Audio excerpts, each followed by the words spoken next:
Good morning. Good morning. Good morning. Good morning. Welcome to Mornings with Marvel, where authenticity lives and thrives to create a space of growth, healing, and joy. I am your host, Andrea Lawful Sanders, and each day we will cover the topics that are informative and engaging while learning from each other. Happy to see you too, Bobby Carr. It's so interesting. I put up a notice at like midnight. Monday night that you would see on Tuesday morning that would not be on the air. Laura, where you been? Laura says it's going to snow for so far 6 to 12. I put that up Monday and said to people, this is coming, and I believe we'll get more than 6 to 12 inches because we're getting snow Saturday night into Monday. I'm sorry, Saturday night into Sunday, and then Sunday into Monday. So they're calling for 6 to 12 Saturday, and then Sunday another 5 to 7 inches. You see where we're going with this? So just prepare yourselves, right? When I spoke about it on Monday, my husband went out and got salt, and he said the salt pallets were empty already. So, and because we've been having snow consistently, even in little drips, and it's been super, super cold, folks are being prepared. The power of the powerless begins with honesty. And that is where I'm going to start this morning. Felix is in the lobby. He's coming on, the nurse from Penn. He's going to talk to us about myasthenia gravis today. Yesterday, I learned of a friend who died of a massive stroke. She was the epitome of health with little to no fat on her, yet she is gone. As healthy as she was, she kept speaking to the stressors in her life. Another friend had an aneurysm and 5 subsequent strokes. She spoke to the stressors in her life. Another one had a stroke 3 days ago, and he spoke to being unduly stressed. Do you see a pattern here?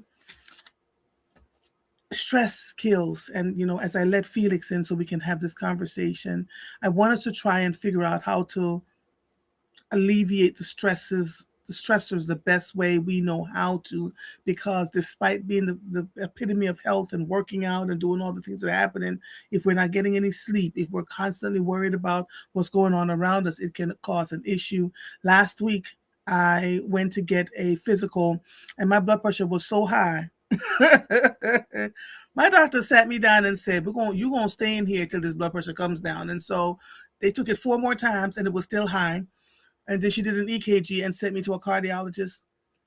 Um, I went to the cardiologist the next day, and he looked at me and he said, "I'm looking at your chart. Your A1C, you're managing your A1C without medication. You're doing this, you're doing that." So he says, "Are you stressed?" I said, "Child." That old white man started to crack up. I said, "Child, the stresses are incredible." And so I have to learn. I got a sleep aid from my doctor, and they changed one of my medications. So it's not that I was obese and wasn't moving, or all the things that we claim to, we like to put explanations on why people are sick or why people are going through certain things. Stress absolutely kills. Now, I didn't tell you this to be a voyeur, because I know some of you are like, "Oh my God, mother got this going on." And don't go on out there and say, "Oh, she got blood pressure." It's stress. And I have been talking about stress for as long as I can fathom in the last year. When I told my primary care physician that I had not had a good night's sleep in almost a year, she sat straight down and said, "I'm writing your prescription." I'm talking to my friend yesterday, and she said to me, "Are you taking your medication?" I said, "I take one." She says, "No, take your medication, not the blood pressure, the sleep aid."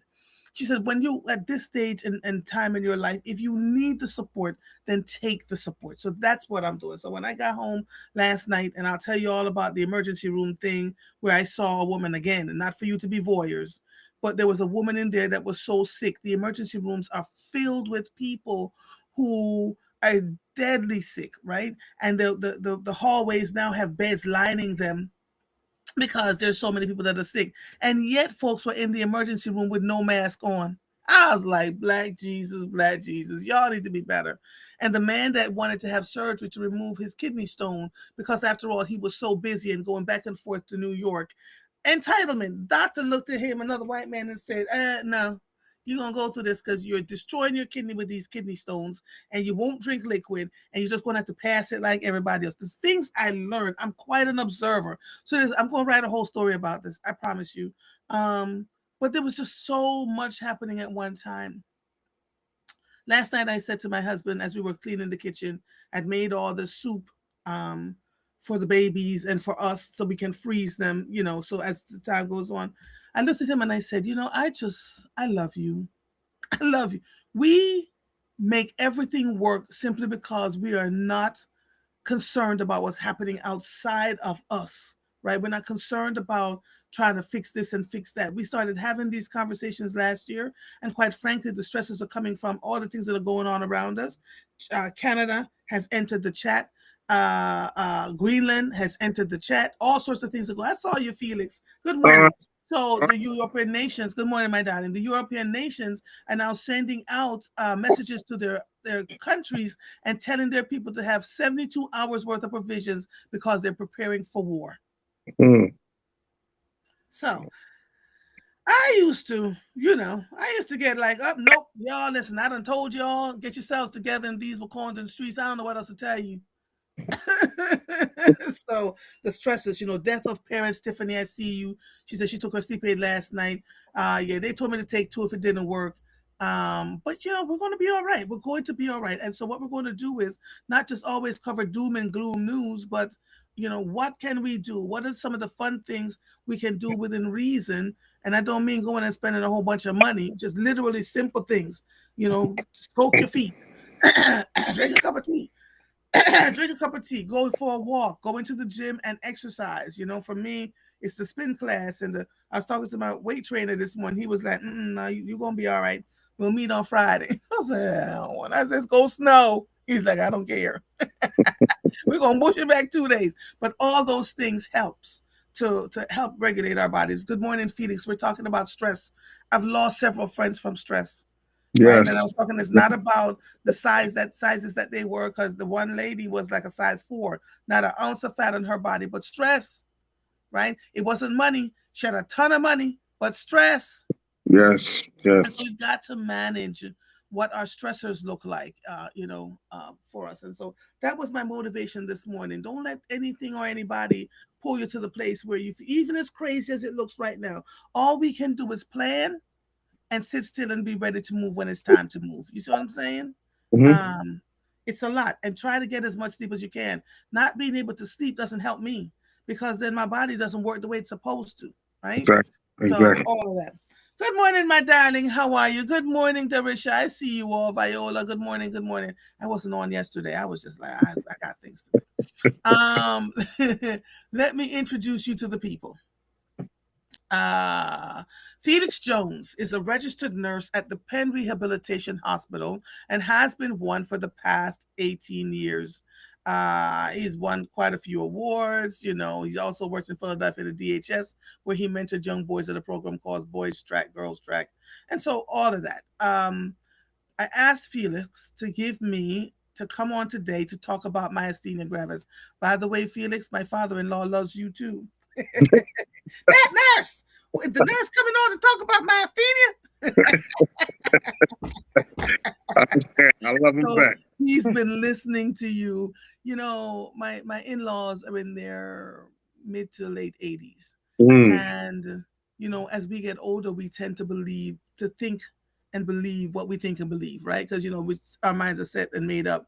To watch my father-in-law sit and listen every morning.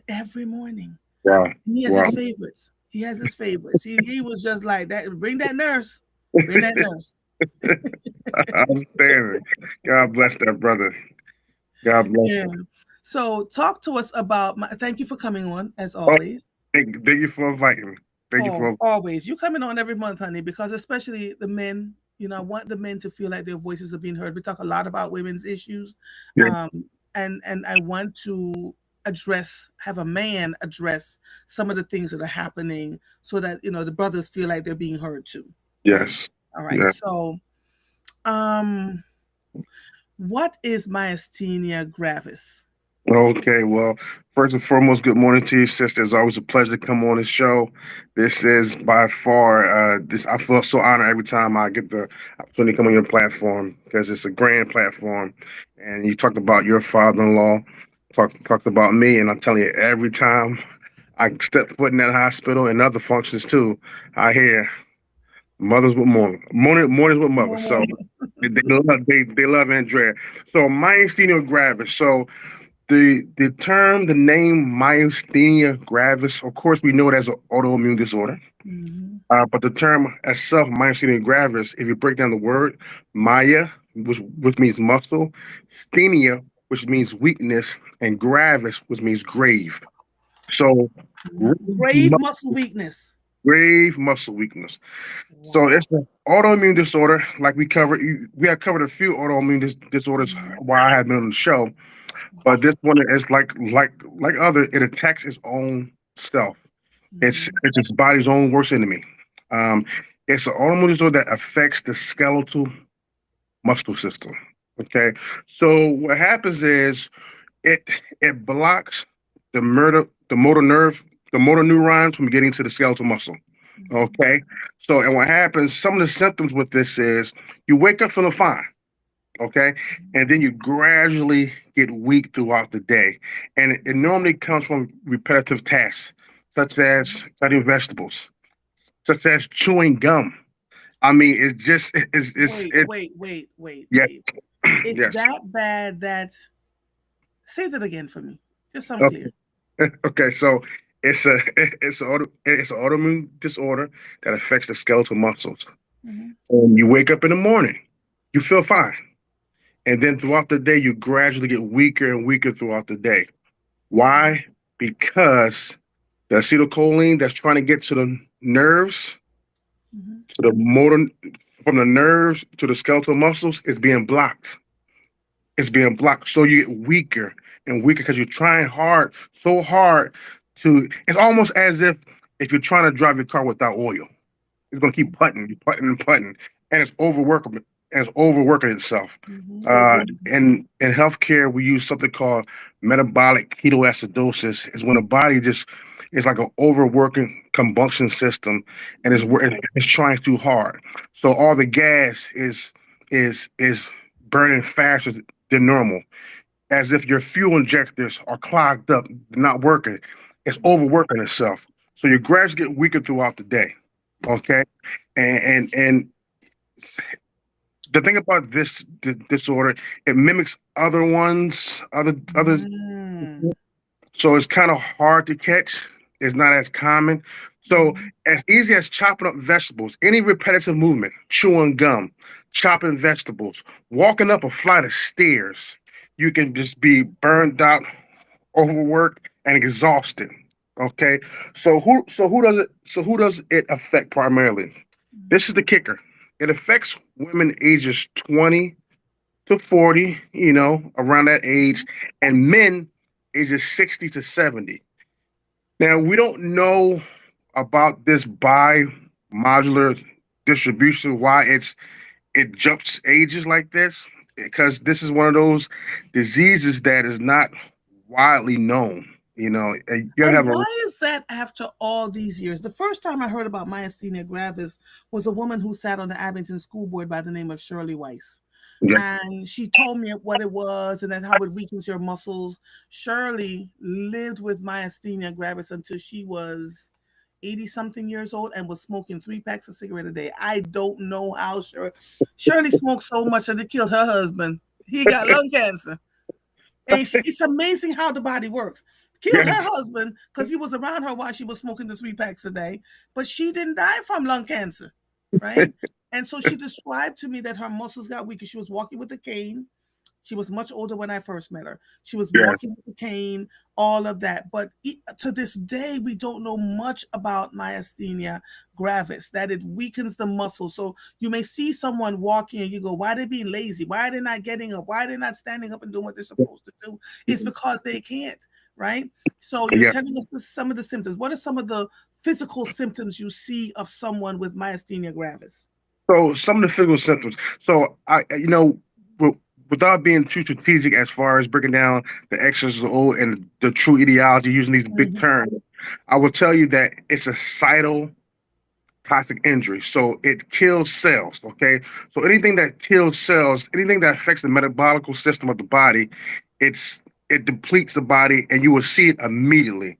So some Okay. of the symptoms, you'll see something called ptosis, because since it's a skeletal muscle disorder, what happens is it makes muscles weak, including the eyes. So ptosis Oh, is called eye drooping. So you'll see someone that has some eye drooping, maybe even facial drooping. And yes. facial drooping is a sign of what? A stroke. So Yes. we think, oh, well, you know what?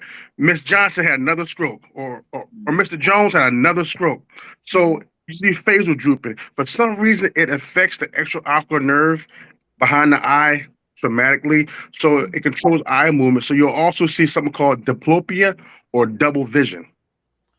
Double Ah, vision. Yes. okay. So droopy eyelids, Mhm. ptosis, what we call it, double vision.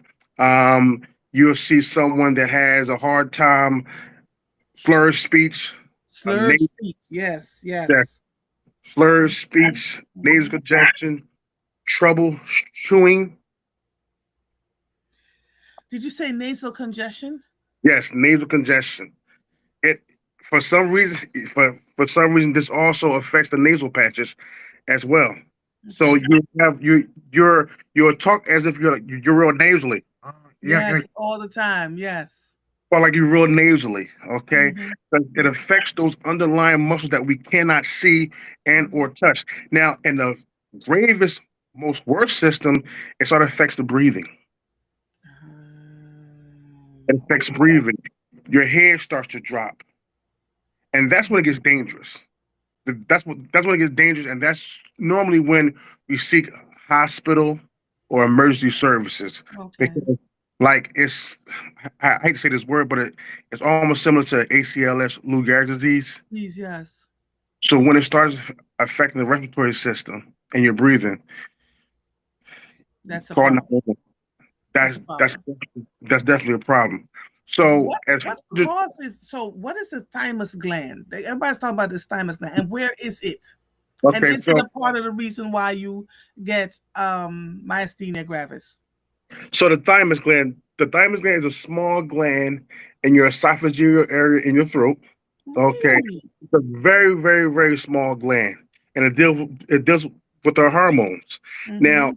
we're going to get to some of the treatments of myasthenia gravis. So the thymus gland helps us with a lot of different things. Mm-hmm. Our thymus deals with our hormones, hair, our skin, so many different things that the thymus glands deals with. But we can live without it. Okay. We can live without it. It's a small butterfly shaped Wait, object. is this the wait, wait, wait.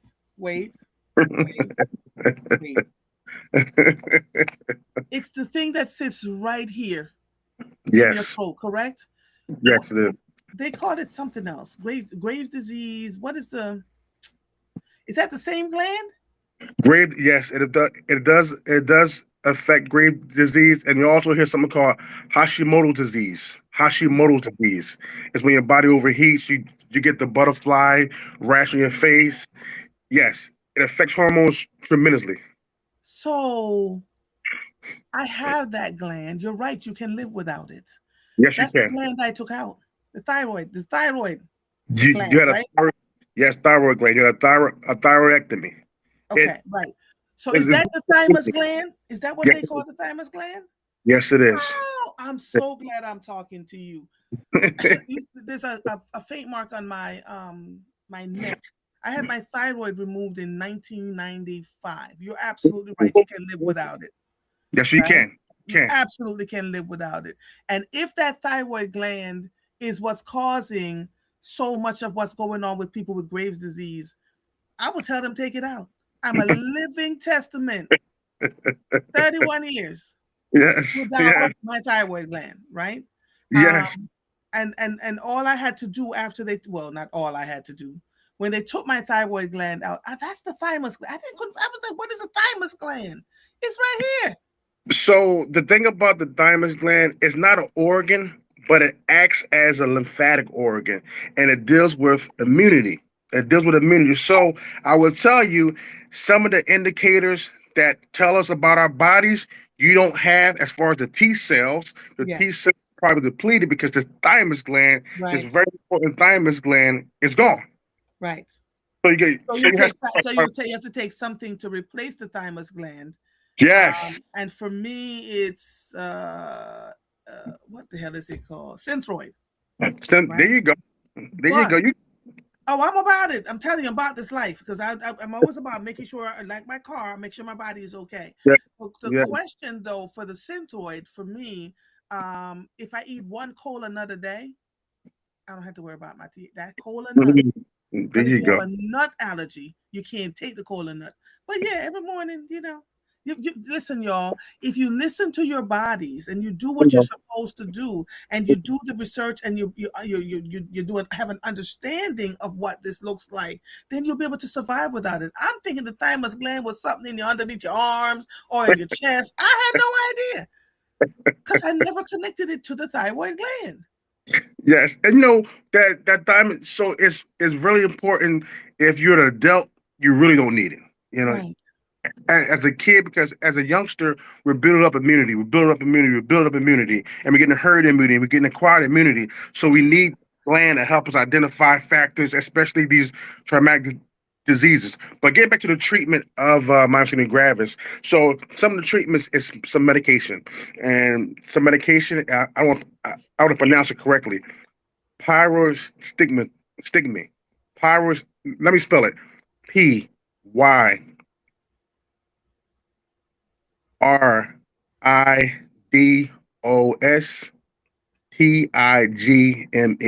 Okay. So what Yeah, that ain't does, nobody be able to pronounce this. It's okay. We forgive you. so what that does, it stops the breakdown of acetylcholine.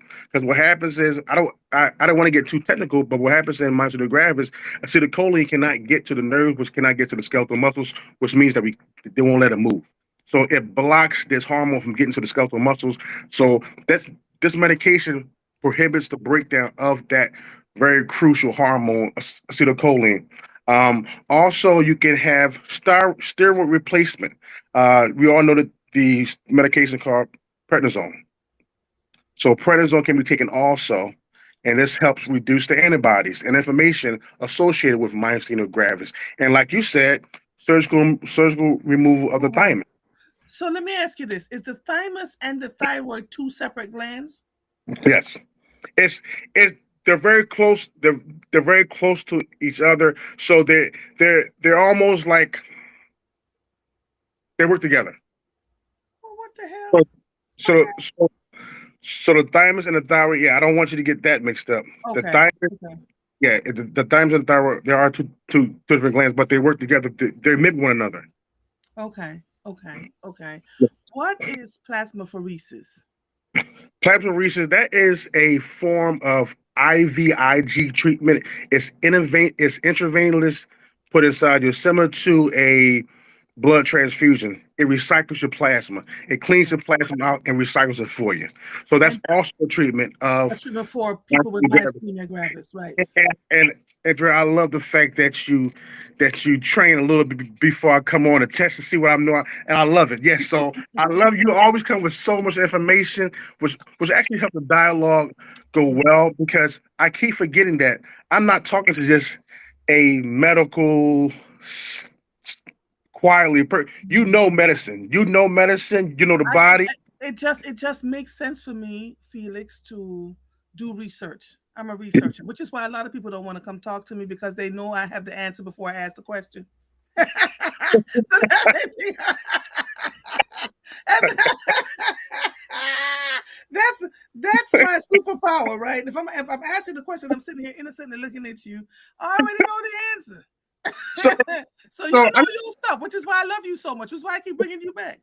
Well, I want to just be clear about the thyroid gland compared to the thymus gland. So the Uh-huh. thyroid gland helps with the immune system, and the thyroid gland helps with the endocrine system. So when you think about Uh-huh. those hormones, diabetes, you know, Graves, Yes. so, Yes. but they're closely related. They're like first cousins. Okay. I don't want to say kissing cousins, but they're like first cousins. They're closely related. Yes. Yes. Okay. Oh my gosh.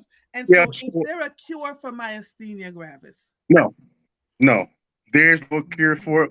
But like your friend live, you live a long life with Yeah. myasthenia gravis. Hmm. And Hmm. at the hospital that I work in, unfortunately, we're seeing more and more people come with this. Now, you didn't Really? ask me about statistics. Now, statistics will tell you, if you look it up right now, it'll probably tell you every 100 and 100,000 people will get this. It's not true.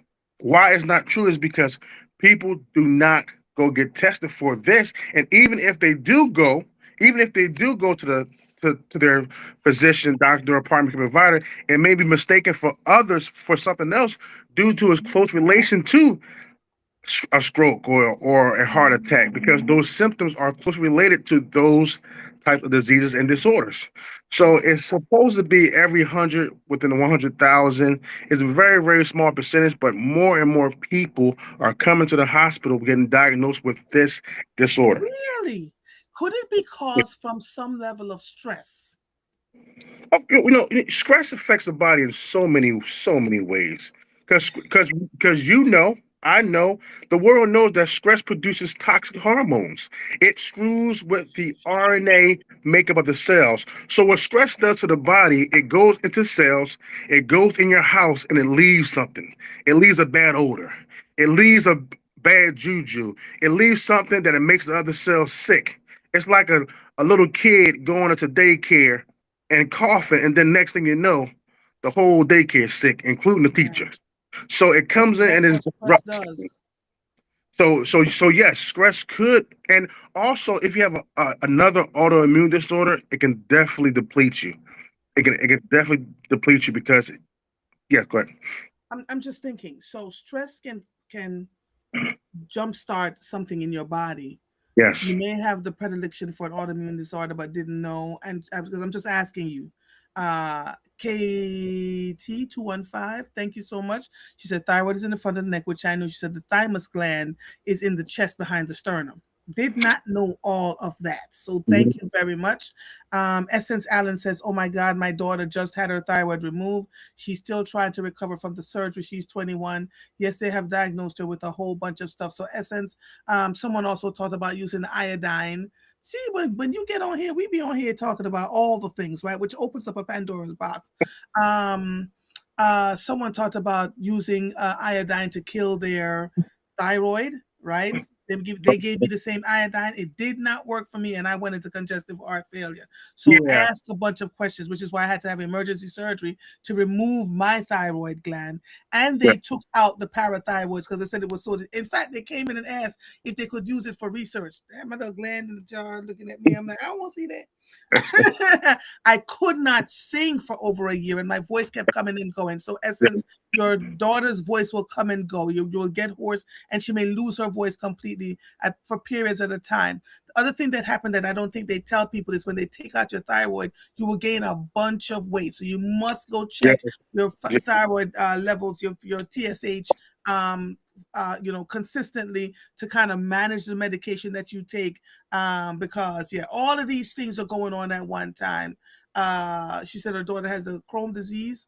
I'm saying yeah, yes, please send her the episode. Send her the episode because you tell her she's looking at somebody, me, who had my yes, thyroid removed 30 years ago. So when I tell people that I'm in the gym, Felix, and it's not to be cute, not to be a yeah, size score, this is literally life saving for me. I'm not this whole, oh my God, I dropped 40 pounds and I just feel so good. This is, oh my God, I'm keeping my diabetes at bay. And I'm making sure all the other things happen so that I can be okay. And part of that is the thyroid.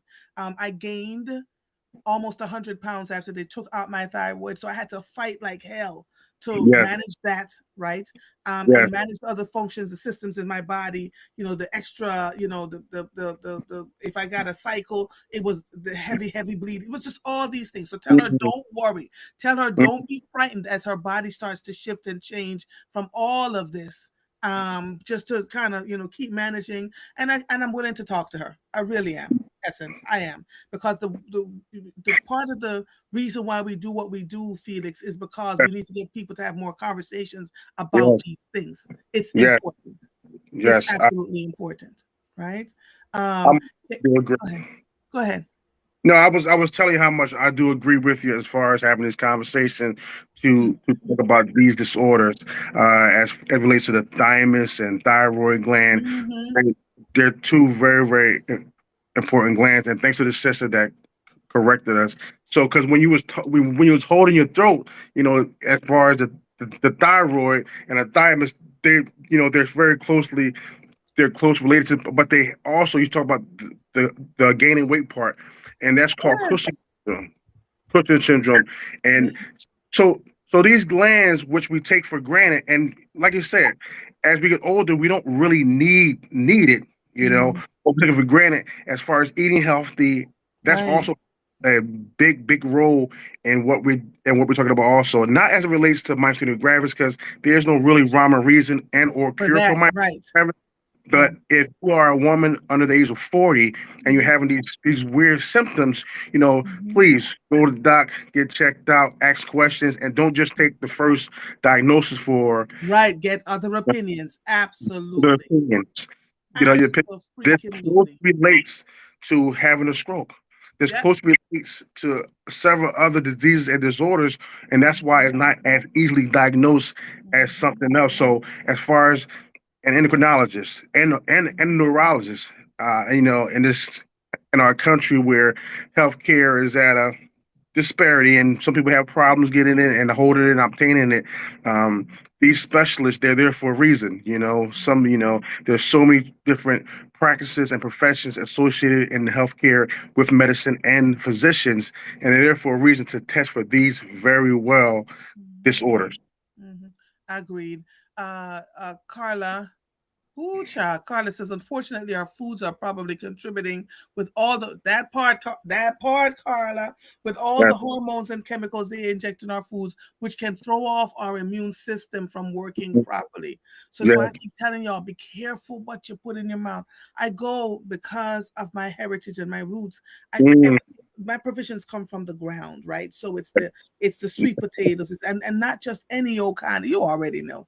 You laughing because you already know, right? And when I go into the market, I go to a butcher, which makes me feel so bad because there's a level of an entitlement there. I can go find a butcher. The average person living in our country has to go to the market, and it's injected with all kinds of ish. You, yes, you yes, read the package and you go, it should just say chicken and water. Chicken, phosphorus, sickle, all kinds of long letters on the chicken package that should not be there. They are doing this stuff, right? yes, Um, and yes. and and and Carla says, research your symptoms before your appointment and inquire about testing for different conditions sooner rather than later. And don't settle for the wait and see methods, girl. Hello, I was talking to the hello. cardiologist last week. I had to go. My blood pressure was so high, Felix. Wow, Jeez. wow, Whew, wow. stress. Yes, So I go see the cardiologist, and he says one of the medication that they had you on for hypertension is weak as hell. Why did it? I said, don't start me the line. I don't know, but I'm gonna keep doing my research. The other one made me cough and cough and cough and cough. This one mm, only makes me cough intermittently, right? So in fact, wait, I haven't coughed. So he took me off the medication, put me on another one, and I said, so give me what are the side effects? And he says, well, a little swelling in your ankles. I'm thinking about my kidneys. He said, oh, you about your business. He said, go do the research. It will not impact your kidneys, but you have to ask these things. yes, And I yes, just realized I am not coughing. Damn it, yes.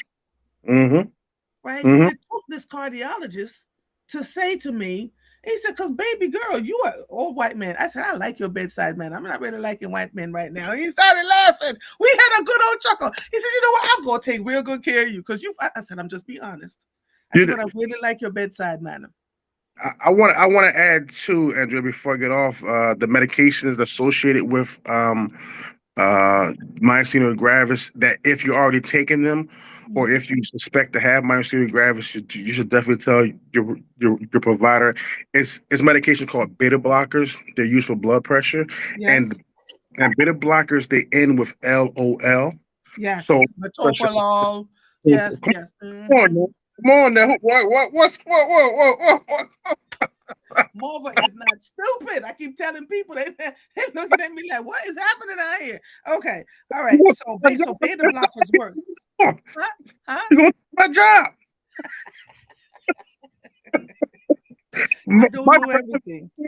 And they're gonna say, listen, I'm gonna hire her. I'm gonna listen, I'm gonna get rid of you and hire this sister. But yeah, and another thing, you said these words, you said tired, you said stress. So that's why this disease is considered Mhm. nicknamed the lazy disease, because you feel lazy, you feel tired, you just don't feel like doing nothing, and that is not normal. If our bodies aren't doing anything, if we feel really sluggish, really tired, there's something going on.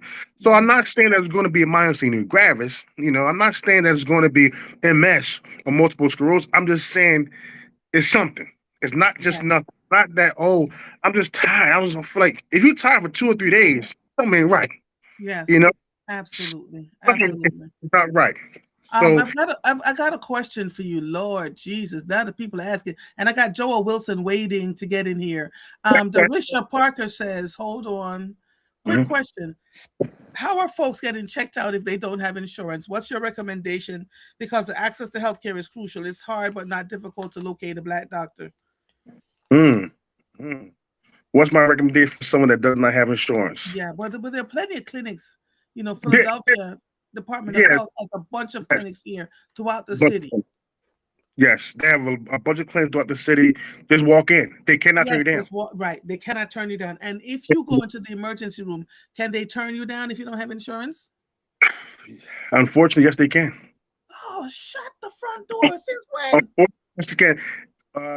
We're taught in medicine and healthcare in that region, in that area of emergency service.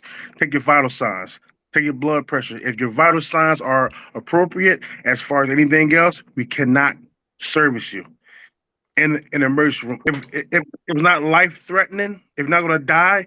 Now if you're going with a blood pressure of 180 over 105 and they turn you away, no. But if you go in and say, "Oh, my head hurt," and your blood pressure is 120 over 80, I'm sorry, ma'am. There's nothing we can do for you. Please contact your provider. So it's a yes and a no. So they can't turn down for life altering critical services, but once they do your vital signs, check that pulse rate, respiration, pulse ox, and if you're cool, if those vital signs are to back you up to say that you're not in any life altering emergency, then yes, they can turn you away. Yes, yes, they can. Yes, yes, they Father, can. But amen. as getting a provider, as far as going to these free clinics, these Department of Health centers throughout the city of Philadelphia, they are readily available for us. So we can get in there. We can go to those.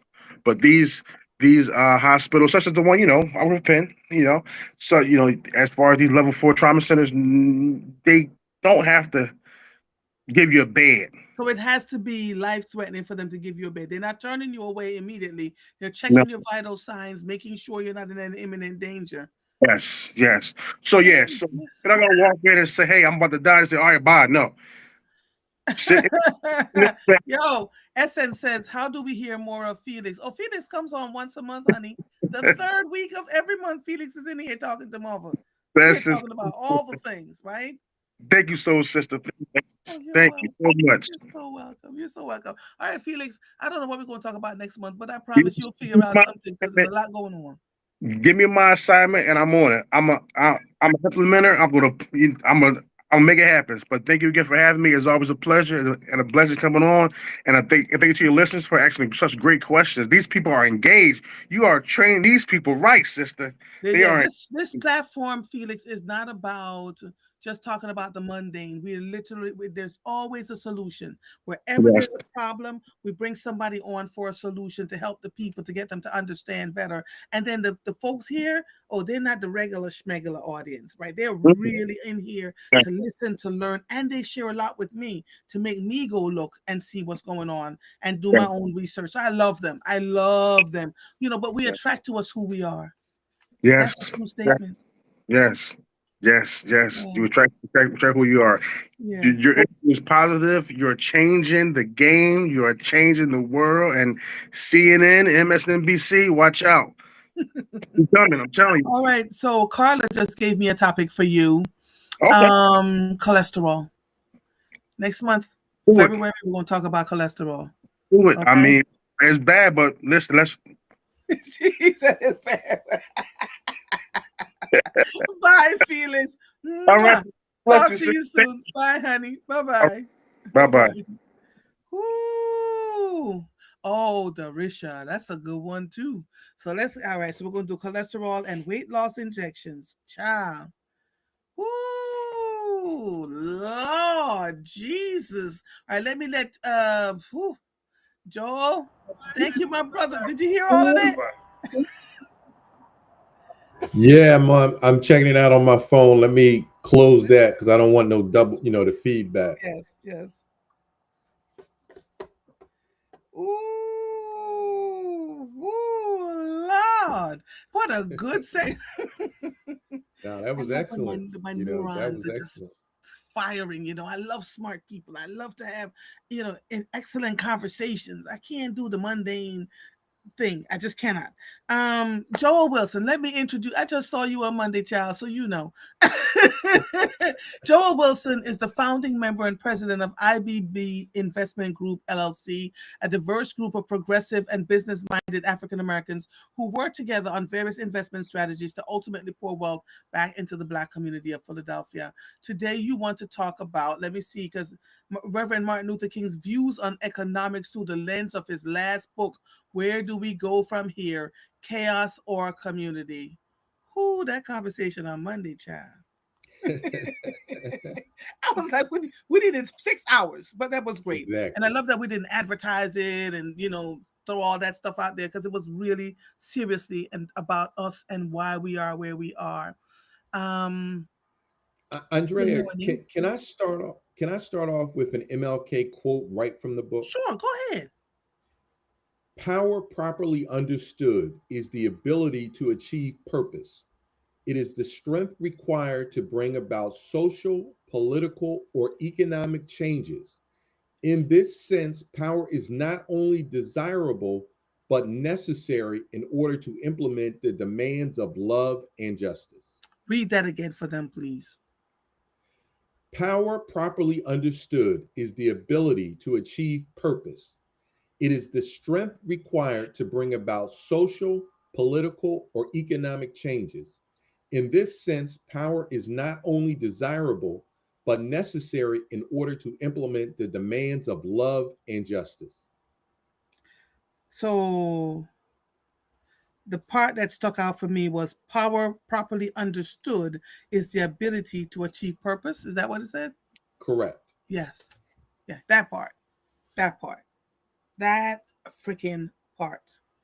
And quiet power is the most powerful thing you can ever even begin to imagine. So let's go ahead, go talk a little, start talking about what you want because I have a whole lot of thoughts in my head and I am not interrupting you. So where I want to start is and I'm on my third read of this book because it's just so powerful. It has so much information. Um, I could not process all of it just on the first read, so I had to go back. I had to take notes. I'm in the process now of developing a slideshow of quotes from the book. I mean, it's just that much information. But Mhm. one of the things that crystallizes for me, and I think a lot of people don't sort of get this with King. King was really giving, and when I say us, I'm talking about Black people. He was giving Black people a roadmap to power in this country, power. And we have sort of gone off the beaten path. And, you know,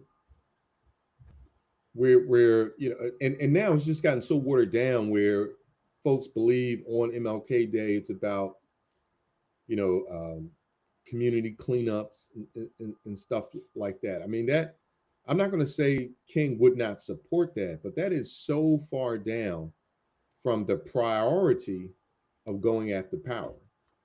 And in his last book, the two things he really brings forward, like the two issues you need to claim power on, like you don't want to just be begging for it. You want to get in position where you are the person that makes the Mhm. decision, and those two things are economics and politics. It's Mhm. economics and politics, and this is where he really thought Black folks could could achieve the quality of life that we were fighting for. Mm-hmm. And his position, and I just want to throw this in there too, is that number one, he respected the Black Muslim community, and a lot of Mm-hmm. folks don't understand that. And he says it explicitly in his book a couple times. Mm-hmm. So he respected them, and one of the things he really showed light on was that how they could transform young men's lives that were just caught up in the whole matrix of chaos that America uh, pushes a lot of our young folks into. So he Mm-hmm. really praised them for that, and you know, and arguably, and I think there's sufficient information to support and that the he discipline moved. Go ahead. and the discipline that the Muslim community carries Correct. when they want to get something done. Correct. They're completely disciplined.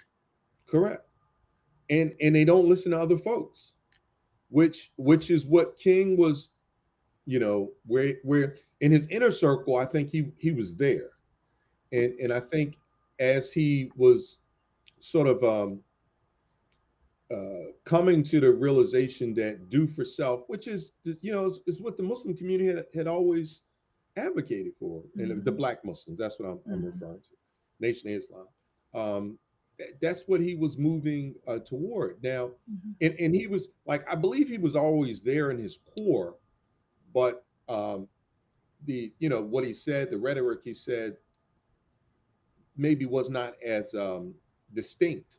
But as he got, you know, closer to his latter, you know, his first and second years before his assassination, he, you know, he spoke more direct to it, and you could also see, you know, where he met with both Malcolm and Elijah Muhammad.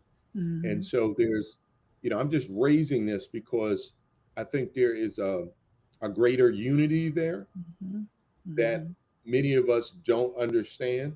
And we like to look at it just from our perspective. And really, it's an unread perspective. You know, we haven't There read the you material. go. Come on, Joel, talk about it. Because we're not reading these books. We're not reading for understanding. We're just, but again, I think we were conditioned to just keep blurting out these quotes. I have a dream that one day my Correct. little white daughter and little black daughter will all come together. They didn't talk about the fact that he was, people considered him militant. The black churches fought against him. He was Correct. hugely unpopular, right? The FBI, the CIA, all of them, there were people within his own party, within his own inner circle, that were compromising him. All of those things need to be discussed. And the one other thing I want to talk about, Joel, is to be a leader, to be a true leader, is not to be popular. So for those of you who think that popularity is leadership, it is not. You have to make hard You know decisions what's that people may not like. the other challenge in being a leader, and time and wisdom will show this to you. You have to be really, really careful when the perception is the whole world loves you, because typically you're about to have a fall. Come on, Joel. Come on. Come on. And So, this perception that if I'm in enough pictures and if I'm seen with the right people, real power is quiet. right, It truly is. Right? Real power isn't flossing how much money you make and what you're doing, which is why we're in trouble right now as a black community, which is why so many people have lost their jobs. There were people watching us going, oh, really? And we're having a common, that money we were spending doing all both and you want to floss, knock yourself out. But how many people are really, truly doing what they need to do to secure themselves? Jimmy talked about the couple that was making $500,000 a year and didn't have $500 to rub together, because the more they made, the more they spend. But the man that came in with $45,000 had $500,000 saved. What the hell are we doing with our money? What?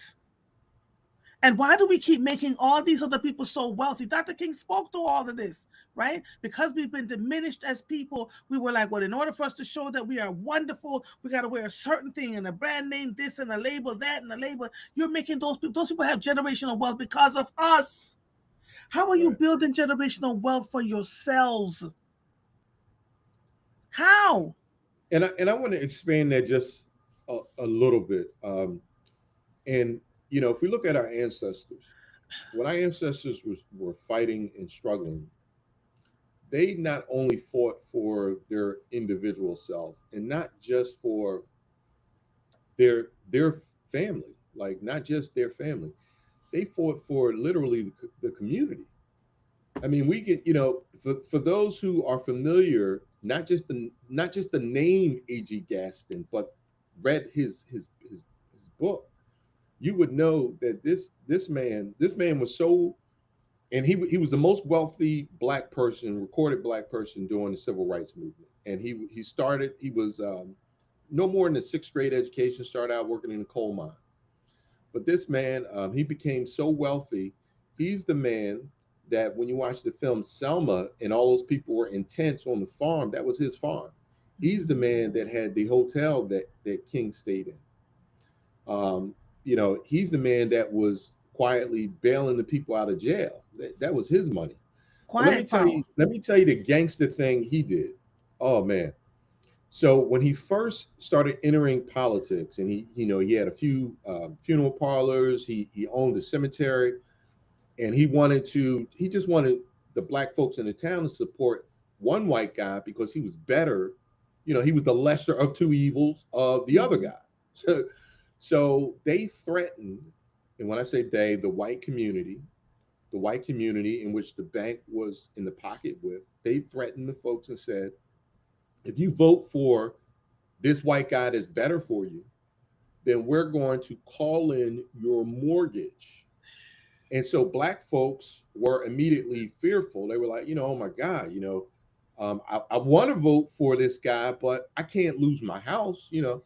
So A.G. Gaston stepped in and he told the black community, listen, every mortgage they call in, I will pay it off. Come on. Come on. Come on. That's Come on. gangster. And true black wealth. Right. And true black wealth. So, and he wasn't just thinking about himself. He didn't just say, oh, I'm going to just do it for me. I'm going to just do it Hmm. for my family. I'm going to Hmm. do it for the community. And so this is where um, we've gone, to use Malcolm words, we've gone astray. We're, Yeah. we're not looking at the community. We're really looking at it individualized. And when we do it individualized, we're very weak. And I can't help to think that, you know, and this is going to be a little controversial. So I I have All I, right. I have I know folks that they spend a lot of money on their kids for elementary school, like $20,000 a For year, what? one child. Yeah. So and that's fine. Like if you have the means to do that, that's great. I just I just wonder, think about 10 people who have the means to spend 20,000 on their child, and if their children all went to a public school, and they then, instead of in the 20 individual kids, this money is funneled into a public school, could it fundamentally change the lives of two, three, 400 Hundred kids? children. Yeah. And if you read and listen to Hmm. Nicole Hannah Jones, this is what she talks about, and how she actively chose not to put her kid in the same private school that Hmm. the Obama's children went to in D.C., but she chose the public school Hmm. because she felt that she could better help more kids than just her own. She felt Hmm. confident enough that she could supplement and get her kids. And when I reflect back when I was growing up, one of the things my parents did. Now my parents, my parents came from very basic means, but they just had wisdom beyond their years. So they spoke with, at that, when I came along, I'm the youngest. They had a relationship with Constance Clayton. They were like, hey, it's our young son. Should we put him in private school? And Constance Clayton was like, no, put him in Constant public school. Clayton was the superintendent of the Philadelphia Superintendent. School District She said, back in the day. put him in public school and have him evaluated so you can find his weaknesses. And whatever weakness he has, just get him a tutor, put him in a program. And that's what they did. And so the strategies that we need to come as a collective community, they they're going to be more impactful for us to get freedom if we can recruit more people along. I'm grateful when I came out of high school, there was such a cohort of other Black students with me that are doing amazing things here in the city. And and our families, I think, viewed it more of a collective. It wasn't just their individual child, but it was like, Right. okay, With the who are your children kids' around them. friends? Yeah, Yes. who are the kids Yes. around them? Yes, yes, it is important. So, let's talk a little bit about IB Big and if what people should do if they want. What is it, and what people should do if they want to become investors? I remember you were on the air with me some months ago, and you said you were sharing IB Big with a white friend of yours, and the white friend was like, "We've been doing this forever." White folk been doing this forever. What took y'all black people so long to figure this out? Yeah. So the most simple thing, and I have another quote for this to another Mm-hmm. MLK quote.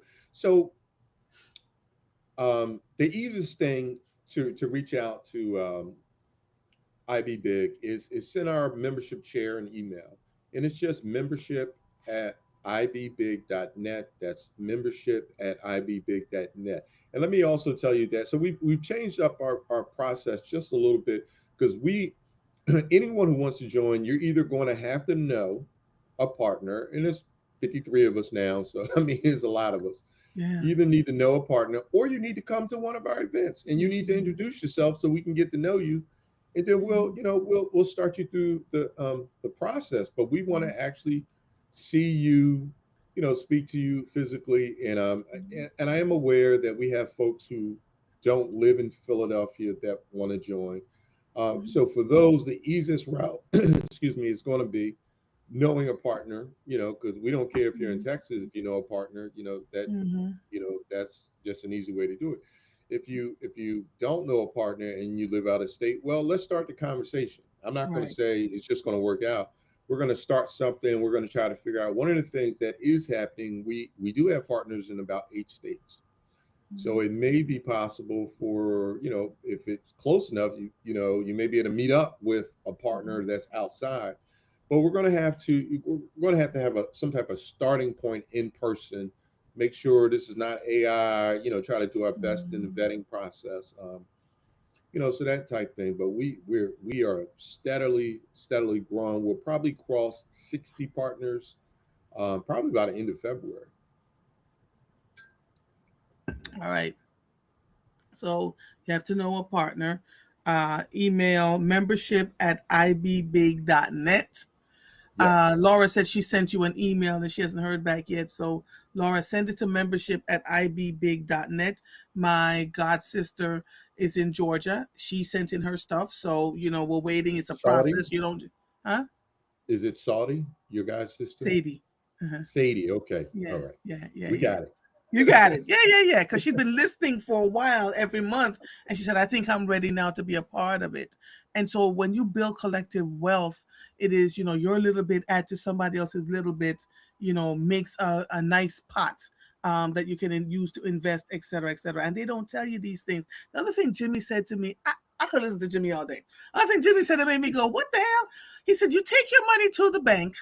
They tell you they're going to you have to pay fees to get to do these things with the bank. The bank take your money, invest it in something else so that they can be richer. And when you go to pull your money out, like so, why are we putting our money into the bank? It's the biggest scam ever, right? But people don't talk about this because you don't build any interest. You tell me where you build interest. We had money in savings account. It was like $2, $3 interest. Like what?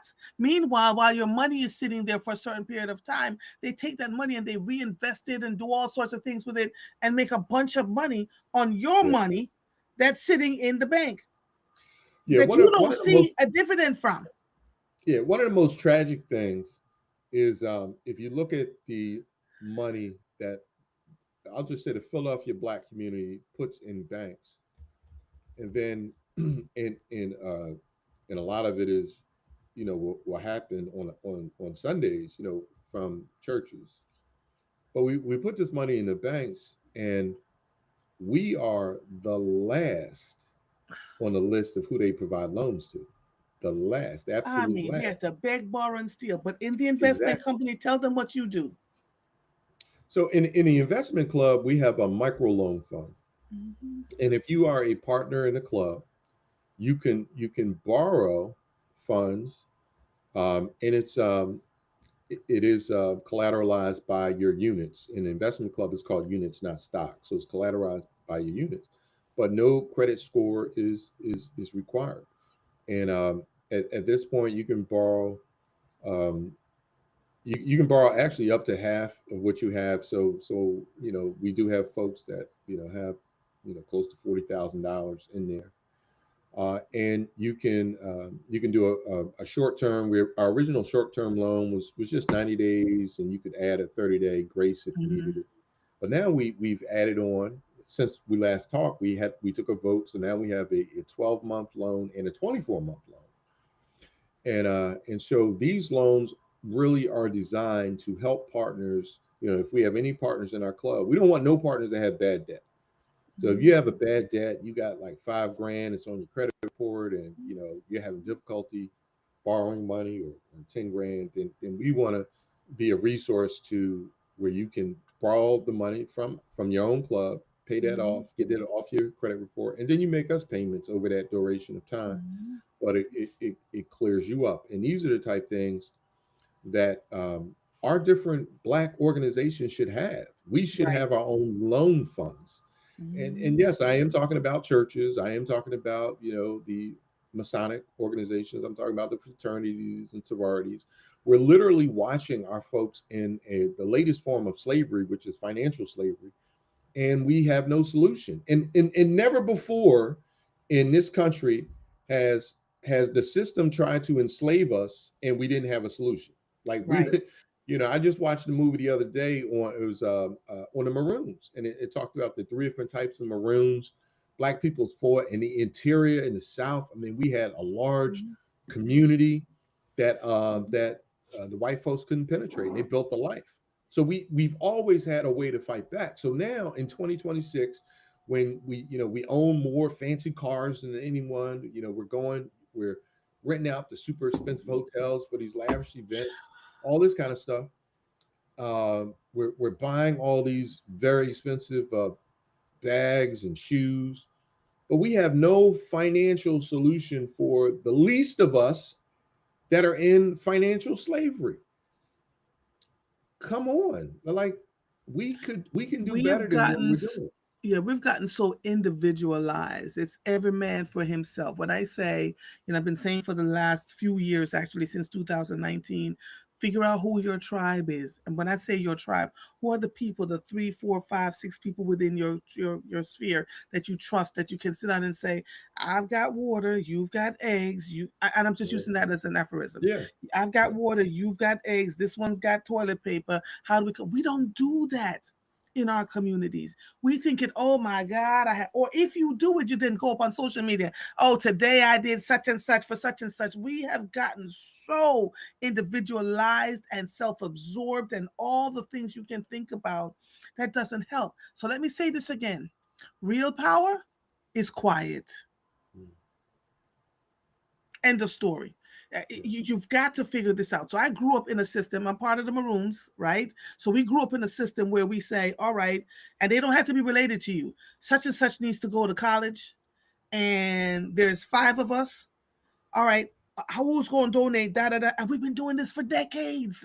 Wow, So wow. nobody suffers and struggles. Nobody has to figure out what the da da da da da. And does that mean that we live simple lives? It's not the, oh my God, I'm in the 50,000 square foot house and I'm on a private boat and a private jet. And all of that tells me, when I see that consistently being played out in front of me, that there's a lack of self-esteem.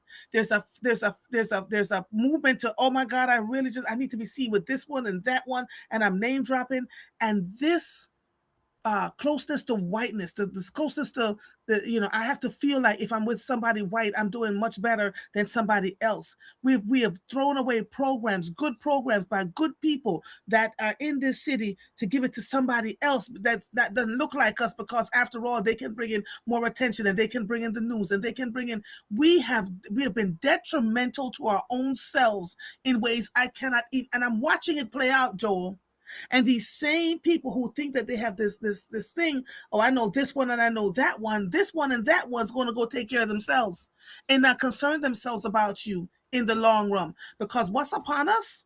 The European nations are now telling their folks again, make sure you have 72 hours of supplies, make sure you have enough water. They're telling their whole country. We're not hearing any of that in this country. Right. Right? So they're telling their whole countries, make sure you have to, because we think that war is imminent. These Yeah. countries are quietly moving and saying, oh, you're going to do this? They're not coming out and having big conversations with us about what's happening. They're working amongst themselves strategically and quietly to decide what they're going to do to save their people. Yeah. Right? Absolutely. Um, I wanted to read. Here's another quote from MLK. Mass nonviolent demonstrations will not be enough. They must be supplemented by a continuing job of organization. To produce change, people must be organized to work together in units of power. These units may be political, as in a case of voters' leagues and political parties. They may be economic, as in the case of groups of tenants who join forces to form a union, or groups of the unemployed and underemployed who organize to get jobs and better wages. Mm-hmm. Yeah. Yeah. Come on. So, Joel, we're going to continue to have the dialogue. We're going to continue to, when I joined in 2020, how many partners were there? When you join, probably about maybe the teens or early 20s. Yeah, that's what I thought. So we're now up to 53. So we're quietly doing what we do, right? Um, Darisha says, stop live streaming our Black wealth and education, like all of that foolishness. Or you having open meetings where anybody can show up. It's okay to quietly plan and do your own thing. The whole world don't need to know that you're having a meeting to discuss where do we go from here. What the bullshit? If you're having a meeting, where do we go from here? And everybody's invited to attend, then of course you're going to have some folks in the meeting that are only coming to see what you're doing. Can we Right. use the noggins that are in our heads and stop just wanting to be seen and do things privately? Real power is quiet. I'm gonna stop. I'm gonna keep saying it, because some of you just feel like you gotta tell everybody we're doing this and we're doing that and we're doing that. They don't need it. It's okay. It's okay not to put it out on social media that you're having a meeting to do these things. It's okay to only invite a certain group of people within the stuff and say, all right, this is what we're planning to do. It's okay not to have large groups. I'm sitting in group chats with 16, 20 people, and I'm watching. I'm going,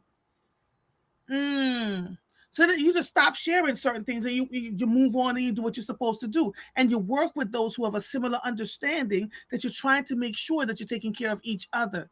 Why is it that other cultures can do that so well? They'll come and sit with you and talk to you and listen to everything that you got to do, and listen to all the things. Do you know how many Black businesses have lost their money because they were out here promoting and they didn't have a trademark? And they were making money, and then all of a sudden somebody comes and says, cease and desist, we're going to take your name, you're this, you're that. You know how many people got wealthy off of our ideas? Simply because we just don't want to listen to each other. I don't trust. That's our biggest, we talked about that. I don't trust I don't trust that you're going to give me what I need to do. Right. We don't trust. So, Yeah. the time Yeah. is upon us. Trust Yeah. me. Is it enough for one more quote? Go ahead, quote on. Last quote? Okay. Um, we must use every constructive means to amass economic and political power. This is the kind of legitimate power we need. We must work to build racial pride and refute the notion that black is evil and ugly. But this must come through a program, not merely a slogan. Read that one again, please. We must use every constructive means to amass economic and political power.